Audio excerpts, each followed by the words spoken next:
Previously on this shit show. But other than that, we now point our attention to playoffs. The bracket is in the OWL doc linked in the description below. And after the finals are played, I hope I see you one final time as the OWL Season 3 finale video will be released. Alright, just one game versus Tony. We're 1-0 in playoffs. Now either just Eric or Oscar has to win their games, and then we're through to the finals. We'll win that shit. I'll just cover the playoffs in the last video and we're done with this shit. Wait a second. Fuck this bi-weekly shit. Season 3 is cancelled.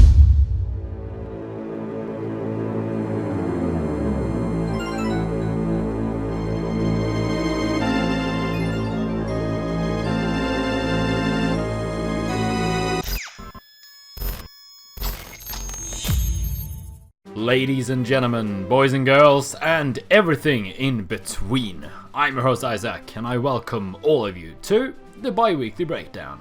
We are back for yet another season of OWL, and if you've forgotten, this is the show where I every other week break down the 24 battles that's been played and compile a top 5 list out of them. Week 1 and 2 were probably the most one-sided weeks I've seen in my entire life, which is why I felt it was very fitting to make this a 6-0 special, since we had exactly 5 6-0 victories over these 2 weeks. But as per usual, before I get started, I have to mention that these picks are 100% subjectives as always. But with that out of the way, I say we take a look at the first entry of the 4th season at the number 5 spot. Starting off this week at the number 5 spot is Dr.Slaking of Team Swexit versus Niko of the Swamp Squad in their week 1 battle. The main things I liked about this battle was first, Slaking actually managed to pull off a 6-0 victory versus Niko's incredibly hyper-offensive team. But Matt actually brought Damp Rock Modest Pelipper, even though we told him multiple times not to. And in the end it actually put on some serious work, since after Degadi was out of the picture, Niko didn't really have a switch in for that thing. And apart from the obvious 100% accuracy hurricanes that thing was throwing out, it also doubled as a pretty good Victini V-Crate switch in, which was pretty impressive in my eyes. But I think it's time that I stop giving Slaking praise for his creative Pelipper set, because if I keep going, we might not only see a Specs Pelipper brought every week, but he might actually start to experiment with the Raticate on his team. So I think it's very fitting that we move on to the number 4 spot on the list. And here on the number 4 spot, we find Lip of Swamp Squad versus Eeveemaster of the Weather Bowlers in their week 2 battle. But before getting into the battle, I'd like to quickly apologize to this guy because I have no idea how to pronounce that damn name, but you're Lip from now on, so deal with it. Now it feels good to see some new faces around here, since Lip is one of the many newcomers of the season 4 of OWL. But the battle as a whole was a pretty standard 6-0 victory, I'd say. Lip had a very good defensive prep and switch around his walls, never giving Eeveemaster an opportunity to break them at any time. And especially his Mega Scissor just refused to die, continuously taking hits after hits after hits. In the end, picking up the rest of the kills with his Hex Jellicent, which actually, after the battle, had picked up 4 out of the 6 kills in the entire game, surviving with just 4% health from the Kurin Black's Earth Power, which was the difference between the 5-0 and the 6-0. And in contrast from Lip's week 1 battle, he came off as a very calm and collected in this one. But overall a pretty bland and standard 6-0 victory, but nonetheless, a 6-0 victory. Now we're starting to get into the good stuff now, because at the number 3 spot we find Shawn of G.G.K versus Dandiam of the Weather Bowlers in their week 1 battle. Shawn brought a very slow and very defensive team versus Dandiam's very aggressive team, but that did not stop him from impressing me, because dang, his walls put in some good work this match. You obviously had your very standard Clear Smogamungus making Mega Altaria's life a living hell.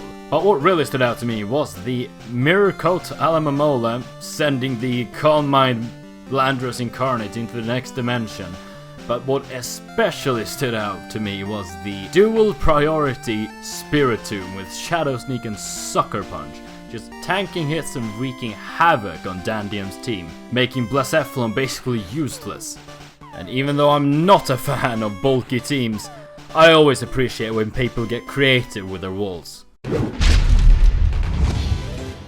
And speaking of walls, at the number 2 spot we find the man who has perfected the art of playing slow and steady, because here we find Rockyrolo of N.D.M versus Arctic of Team MMB in their Week 1 battle. When I saw the team preview for this battle, I was sure this was gonna be a plus 50 turn match at least, but I was pleasantly surprised to see that it only went to turn 36, something very unusual for a man like Rocky. And what we see on display in this battle is once again the defensive prep, not very much the offensive one, since Mega Pincer and Guard Chomp is pretty straightforward to handle. No, because what I really liked about this game was Rocky's Parry's Trap Azumarill, his Klefki with Reflect, and his perfect timing when sending in his Mega Pincer to clean up the rest of the 4 months on the field.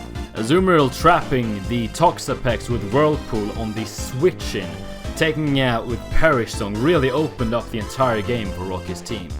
And after some good pivoting around his walls, sending in his Klefki to get up the Reflect, allowing his Mega Pincer to not only set up a sword stance, but actually live a Scarfed Bishop Stone Edge, allowing him to pick up the rest of the remaining 4 months with ease, wrapping up the entire battle in a very elegant way, earning him the top 2 spot on the list. At the number 1 spot, we find the best battle of Week 1 and 2, obviously being Strompfel Team Swexit versus Lip of the Swamp Squad in their Week 1 battle. Just kidding. No, because at the actual number 1 spot we find the best battle of Week 1 and 2, being Cav of the Guardians versus Tony of N.D.M in their Week 2 battle. Now, to put it bluntly, Tony did not have a good time whatsoever, because if you match one of the best bulky offense player in the league with a Regenerator core team, well, you're bound to have a shit time. Apart from Cav's fantastic prep, my favorite being the heat-proof Bronzong, being able to tank flamethrowers / overheats from the Mega Manetric. What really made this battle stand out was how well Cav played in general. He switched around within his walls and Regenerator core fantastically, but also made some really good predictions. He also never really let go of the momentum, which not only forced Tony to switch out multiple times and take rock damage, but he also never let go of the pressure, which forced Tony into a very tough spot where he really couldn't let go of the rocks through either Rapid Spin or Defog, slowly chipping his team down until Crocodile, into the later stages of the game, could scarf Moxie Sweep the rest of the team with knockoff. Not only was this battle incredibly entertaining to watch, but it also served as a great showcase to show just how good Cav can be when he drafts a team he's really comfortable with. Something that was really shown in this battle. And that's gonna be the end of this video. As you might have noticed, there was no vote segment in this one, and it won't be for the remainder of the season. Why?